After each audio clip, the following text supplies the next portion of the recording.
New York State lawmakers have finally agreed to the 2025-26 state budget, planning to spend $254 billion dollars on everything from Medicaid and the state's public schools to investments in clean energy and the mental health care system.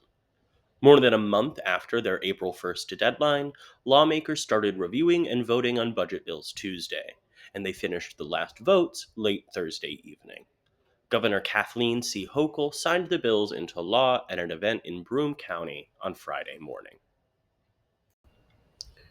Two North Country lawmakers, Assemblyman Scott Gray and Senator Mark Walczyk, had slightly differing opinions on the state spending plan, although both were highly critical of the backdoor negotiation process. Overall, a $250 billion budget should be negotiated in public. Everybody should know what's in it.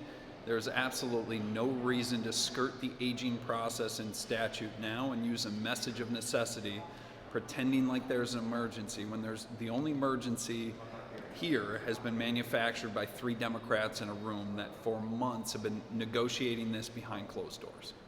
I mean, there's putting stuff in the budget during the negotiation phase, after the amendment phase. So really, what are we talking about when we're saying you have the introduction, then you have the 30-day amendment? That doesn't matter.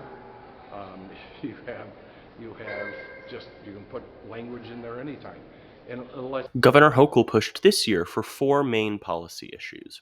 She wanted to expand the use of involuntary commitment for seriously mentally ill people living on the streets, enact a statewide school cell phone ban, make changes to the state's laws around discovery for evidence handed over to the defense in a criminal case, and expand a criminal mask ban. In almost all of these cases, Hochul was successful, although the ultimate agreement on discovery changes was very different from what she'd originally proposed. The governor announced the main outlines of a deal 10 days before the budget bills actually passed. By putting thousands of dollars back in New Yorkers' pockets. I vowed to make common sense changes to our discovery laws to keep dangerous criminals from walking free over frivolous technical errors. I vowed to put more police on our subways to drive down crime and ensure that every rider feels safe. And I vowed to get more New Yorkers who are suffering from mental illness the compassionate care they need. And I vowed to implement a bell-to-bell ban on smartphones in our schools so our kids can concentrate in class, free from distraction. Well, we got it all done.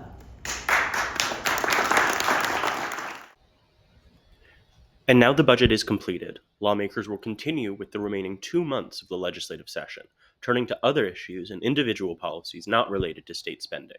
But leaders in Albany are keeping an eye on potential cuts from the federal government and have left the door open to returning to session in the fall to make changes to the financial plan. From the Watertown Daily Times Albany Bureau, I'm Alex Gault.